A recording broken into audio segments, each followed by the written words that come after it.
Let me share the screen and we can get started with the book. Hopefully, you are following what we are discussing in this book, Richest Man in Babylon. Okay, so we'll now cover this, the 5 laws of gold. A bag heavy with gold, or a clay tablet carved with words of wisdom. If thou hadst thy choice, which wouldst thou choose?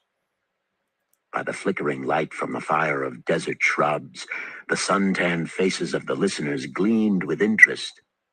"The gold! The gold!" chorused the 27. Old Calabab smiled knowingly. "Hark!" he resumed, raising his hand. "Hear the wild dogs out there in the night?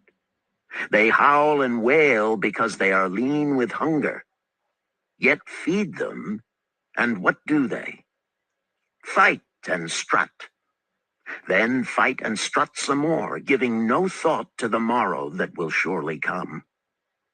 Just so it is with the sons of men. Give them a choice of gold and wisdom. What do? Ignore the wisdom and waste the gold. On the morrow they wail because they have no more gold. Gold is reserved for those who know its laws and abide by them." Calabab drew his white robe close about his lean legs, for a cool night wind was blowing. "Because thou hast served me faithfully upon our long journey, because thou cared well for my camels, because thou toiled uncomplainingly across the hot sands of the desert, because thou fought bravely the robbers that sought to despoil my merchandise, I will tell thee this night the tale of the 5 laws of gold, such a tale as thou never hast heard before. Hark ye with deep attention to the words I speak, for if you grasp their meaning and heed them, in the days that come, thou shalt have much gold." He paused impressively.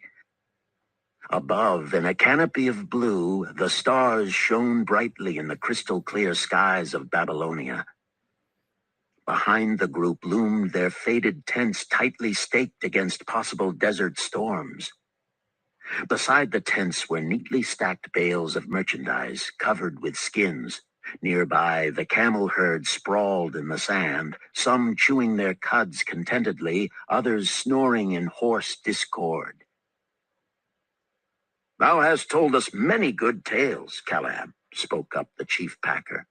"We look to thy wisdom to guide us upon the morrow when our service with thee shall be at an end.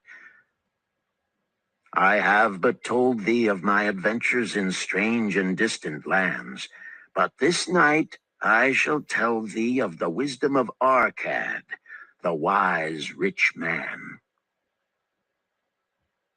"Much have we heard of him," acknowledged the chief packer, "for he was the richest man that ever lived in Babylon."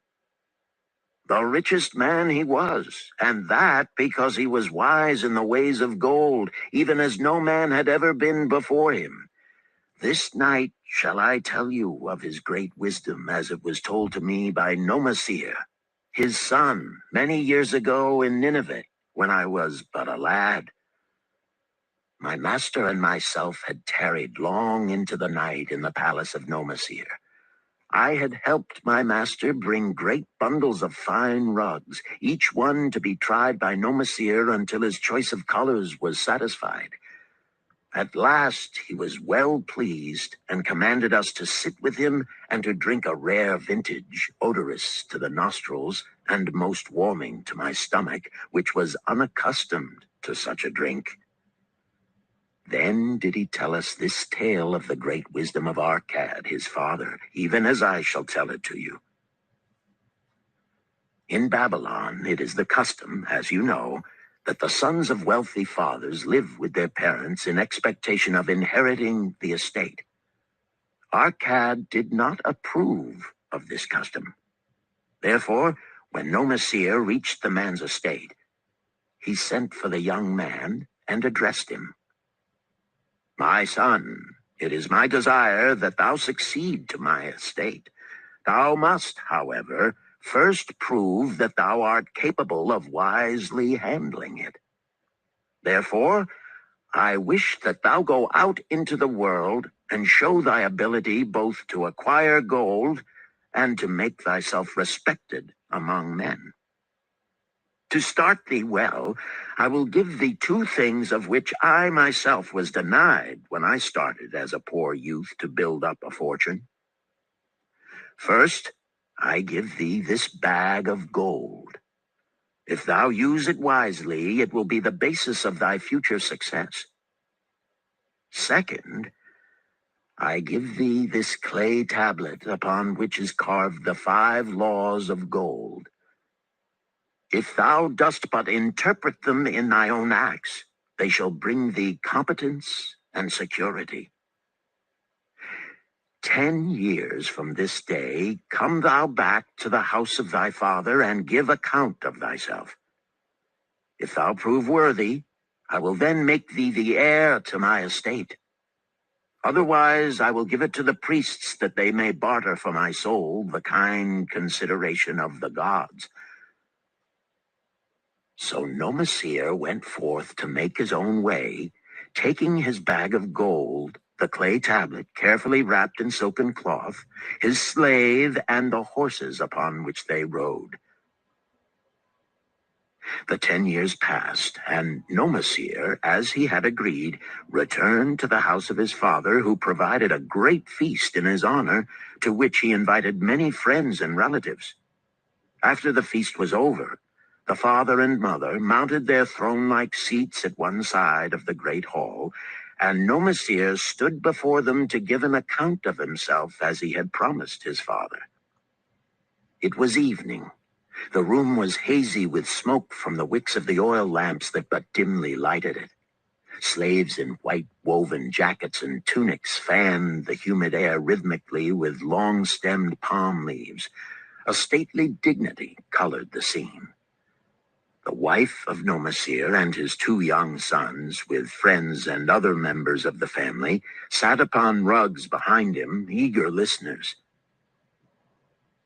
"My father," he began deferentially, "I bow before thy wisdom. 10 years ago, when I stood at the gates of manhood, thou bade me go forth and become a man among men instead of remaining a vassal to thy fortune. Thou gave me liberally of thy gold. Thou gave me liberally of thy wisdom. Of the gold, alas, I must admit of a disastrous handling. It fled indeed from my inexperienced hands, even as a wild hare flees at the first opportunity from the youth who captures it." The father smiled indulgently. "Continue, my son. Thy tale interests me in all its details." I decided to go to Nineveh, as it was a growing city, believing that I might find there opportunities. I joined a caravan, and among its members made numerous friends. 2 well-spoken men who had a most beautiful white horse, as fleet as the wind, were among these. As we journeyed, they told me in confidence that in Nineveh was a wealthy man who owned a horse so swift that it had never been beaten. Its owner believed that no horse living could run with greater speed. Therefore, would he wager any sum, however large, that his horse could outspeed any horse in all Babylonia. Compared to their horse, so my friend said, it was but a lumbering ass that could be beaten with ease. They offered, as a great favor, to permit me to join them in a wager. I was quite carried away with the plan. Our horse was badly beaten, and I lost much of my gold. The father laughed. Later, I discovered that this was a deceitful plan of these men, and they constantly journeyed with caravans seeking victims. You see, the man in Nineveh was their partner and shared with them the bets he won. This shrewd deceit taught me my first lesson in looking out for myself. I was soon to learn another, equally bitter. In the caravan was another young man with whom I became quite friendly. He was the son of wealthy parents and, like myself, journeying to Nineveh to find a suitable location. Not long after our arrival, he told me that a merchant had died and his shop with its rich merchandise and patronage could be secured at a paltry price. Saying that we would be equal partners, but first he must return to Babylon to secure his gold, he prevailed upon me to purchase the stock with my gold, agreeing that his would be used later to carry on our venture. He long delayed the trip to Babylon, proving in the meantime to be an unwise buyer and a foolish spender. I finally put him out, but not before the business had deteriorated to where we had only unsaleable goods and no gold to buy other goods. I sacrificed what was left to an Israelite for a pitiful sum. Soon there followed, I tell you, my father, bitter days. I sought employment and found it not, for I was without trade or training that would enable me to earn. I sold my horses. I sold my slave. I sold my extra robes that I might have food and a place to sleep. But each day grim want crouched closer. But in those bitter days, I remembered thy confidence in me, my father. Thou hadst sent me forth to become a man, and this I was determined to accomplish. The mother buried her face and wept softly. At this time, I bethought me of the table thou had given to me, upon which thou had carved the 5 laws of gold. Thereupon I read most carefully thy words of wisdom, and realized that had I but sought wisdom first, my gold would not have been lost to me. I learned by heart each law, and determined that when once more the goddess of good fortune smiled upon me, I would be guided by the wisdom of age, and not by the inexperience of youth. For the benefit of you who are seated here this night, I will read the wisdom of my father as engraved upon the clay tablet which he gave to me 10 years ago. The 5 laws of gold. 1. Gold cometh gladly and in increasing quantity to any man who will put by not less than 1/10 of his earnings to create an estate for his future and that of his family. 2. Gold laboreth diligently and contentedly for the wise owner who finds for it profitable employment, multiplying even as the flocks of the field. 3. Gold clingeth to the protection of the cautious owner who invests it under the advice of men wise in its handling. 4. Gold slippeth away from the man who invests it in businesses or purposes with which he is not familiar or which are not approved by those skilled in its keep. 5. Gold flees the man who would force it to impossible earnings, or who followeth the alluring advice of tricksters and schemers, or who trusts it to his own inexperience and romantic desires in investment. These are the 5 laws of gold as written by my father. I do proclaim them as of greater value than gold itself, as I will show by the continuance of my tale. He again faced his father. I have told thee of the depth of poverty and despair to which my inexperience brought me. However, there is no chain of disasters that will not come to an end. Mine came when I secured employment managing a crew of slaves working upon the new outer wall of the city. Profiting from my knowledge of the first law of gold, I saved a copper from my first earnings, adding to it at every opportunity until I had a piece of silver. It was a slow procedure, for one must live. I did spend grudgingly, I admit, because I was determined to earn back before the 10 years were over as much gold as you, my father, had given to me. One day, the slave master with whom I had become quite friendly said to me, "Thou art a thrifty youth who spends not wantonly what he earns. Hast thou gold put by that is not earning?" "Yes," I replied. "It is my greatest desire to accumulate gold, to replace that which my father gave to me and which I have lost. 'Tis a worthy ambition, I will grant. And do you know that the gold which you have saved can work for you and earn much more gold?" "Alas, my experience has been bitter, for my father's gold has fled from me, and I am in much fear lest my own do the same. If thou hast confidence in me, I will give thee a lesson in the profitable handling of gold," he replied. "Within a year, the outer wall will be complete and ready for the great gates of bronze that will be built at each entrance to protect the city from the king's enemies. In all Nineveh, there is not enough metal to make these gates, and the king has not thought to provide it. Here is my plan. A group of us will pool our gold and send a caravan to the mines of copper and tin, which are distant, and bring to Nineveh the metal for the gates. When the king says, 'Make the great gates,' we alone can supply the metal, and a rich price he will pay.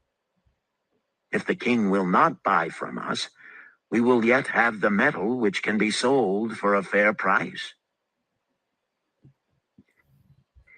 In his offer, I recognized an opportunity to abide by the third law and invest my savings under the guidance of wise men.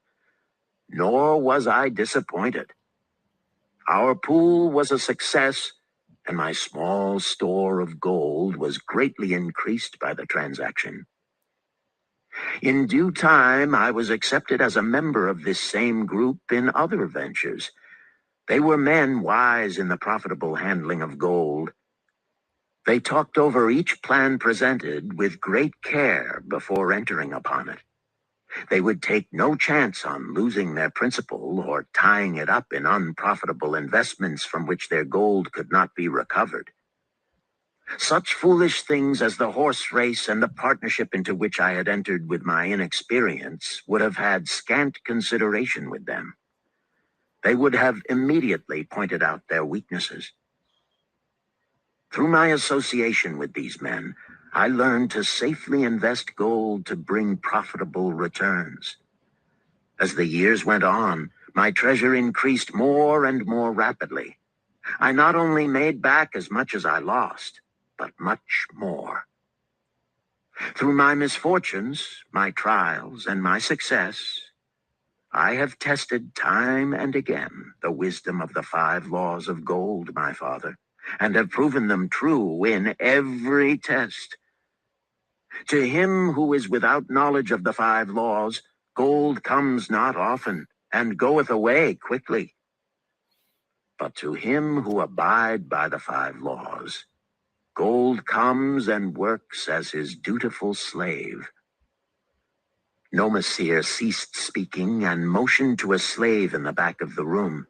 The slave brought forward, one at a time, 3 heavy leather bags. One of these Nomasir took and placed upon the floor before his father, addressing him again. "Thou didst give to me a bag of gold, Babylon gold. Behold, in its place, I do return to thee a bag of Nineveh gold of equal weight, an equal exchange, as all will agree. Thou didst give to me a clay tablet inscribed with wisdom.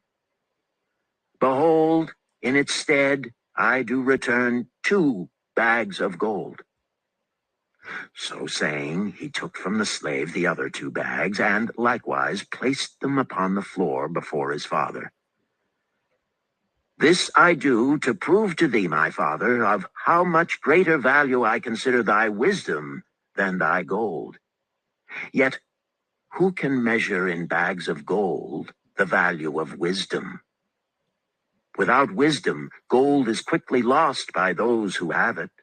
But with wisdom, gold can be secured by those who have it not, as these 3 bags of gold do prove.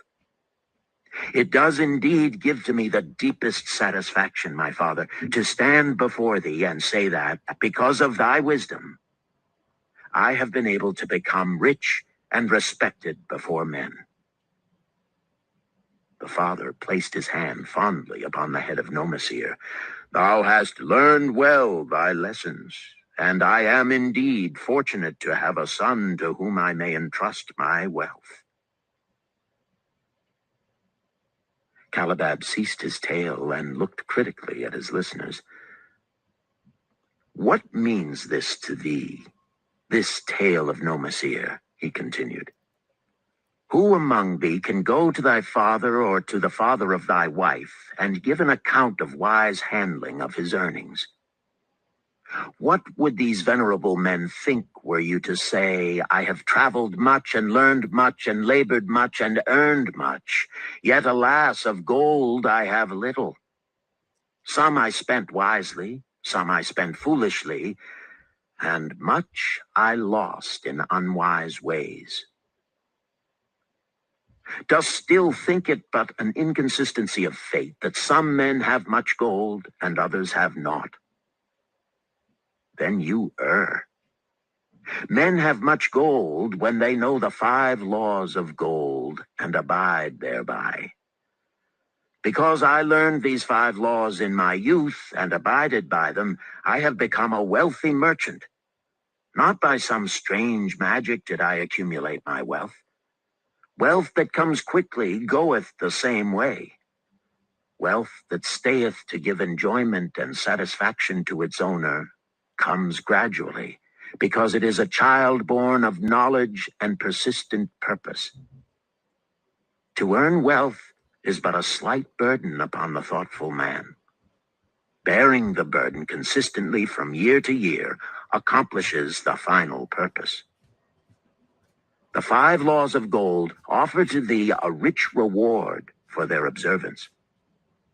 Each of these 5 laws is rich with meaning, and lest thou overlook this in the briefness of my tale, I will now repeat them.